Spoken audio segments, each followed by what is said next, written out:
Well, the year is slowly drawn to a close, and here at KVUE, we've covered plenty of news that impacted you in Central Texas. KVUE's Brian May shows us some of the year's biggest stories. In February, a frantic scene unfolded at St. David's North Austin Medical Center. A drunk driver died after she crashed into the emergency room, injuring 5 people, including 2 children. A few months later, Austin City Council passed new rules requiring new medical facilities to install barriers to prevent cars from crashing into the buildings. Tragedy struck again in March when a crash devastated the Hayes CISD community. The kids are crying. They're all 4 and 5 years old and they just wanted their mom. A concrete pumper truck driver crashed into a school bus on State Highway 21, killing 5-year-old Ulysses Rodriguez Montoya and 33-year-old Ryan Wallace. The driver of the pumper truck faces multiple charges and lawsuits.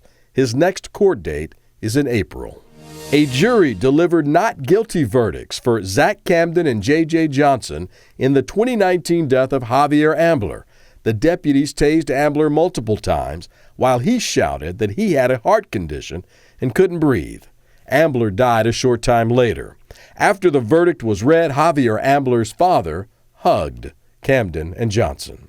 Texas Attorney General Ken Paxton had his day in court. Paxton finally resolved securities fraud charges for a case that stemmed back 9 years. As part of an agreement, the Attorney General had to perform 100 hours of community service in Collin County and pay a restitution of about $300,000. We all looked up in April for a rare opportunity that lasted just a few minutes. Parts of Central Texas were in the path of totality for a solar eclipse. Watch parties attracted visitors from all around the world.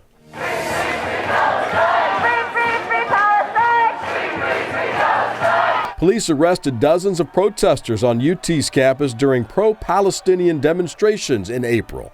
The response by police caused tension between free speech advocates and university leaders. Most of the charges against protesters were quickly dismissed. Our KVUE Defenders investigation found $32 million in missing property from state agencies, including 45 guns. Those guns included pistols, shotguns, and an AR-15 style rifle. Many of these instances, investigations blamed officer negligence. Dreams of lounging by the pool turned into nightmares for homeowners across Texas. You know, you're angry, then you're sad, and then you're mad again. A series of KVUE Defenders investigations shed light on defective concrete that's causing cracks in swimming pools, commonly referred to as concrete cancer. The problem isn't only impacting families with pools, it has caused some builders to close down because they too had no idea about this issue until it was too late. The push for accountability in Uvalde took a turn in June. A grand jury indicted former school district police chief Pete Arredondo and former school police officer Adrian Gonzalez. The men are accused of not following their training and endangering children during the deadly mass shooting in May of 2022. Gunshots erupted during a fight at the annual Juneteenth festival in Round Rock. 2 innocent bystanders were killed, Ara Duke and Lindsay Vignair. It's Juneteenth. It should have been a time of celebration. Police arrested a total of 3 suspects, one of them charged with murder. A Hays County woman who worked as an attorney without a license avoided jail time. Nicole Humes got 5 years deferred adjudication with community supervision, part of a plea deal state and defense attorneys agreed to in September.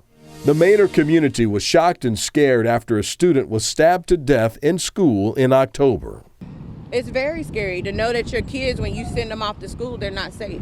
Another student is accused of stabbing 18-year-old Darren Loving near the lunchroom at Manor Senior High School. The district now working to increase security. It was a year of change for Austin Police. The department welcomed a new police chief, Lisa Davis. Around the same time, city leaders and the police union finally struck a deal on a new union contract. In November, the Travis County District Attorney's Office released records related to a secret request for taxpayer money to enhance security at District Attorney Jose Garza's home. The county allocated $115,000 for Garza's security after Garza received threats. A judge sentenced former Austin police officer Christopher Taylor to 2 years in prison. A jury found him guilty of deadly conduct for the 2019 shooting death of Maurice Da Silva in downtown Austin. Da Silva was going through a mental health crisis and had a knife when Taylor shot and killed him.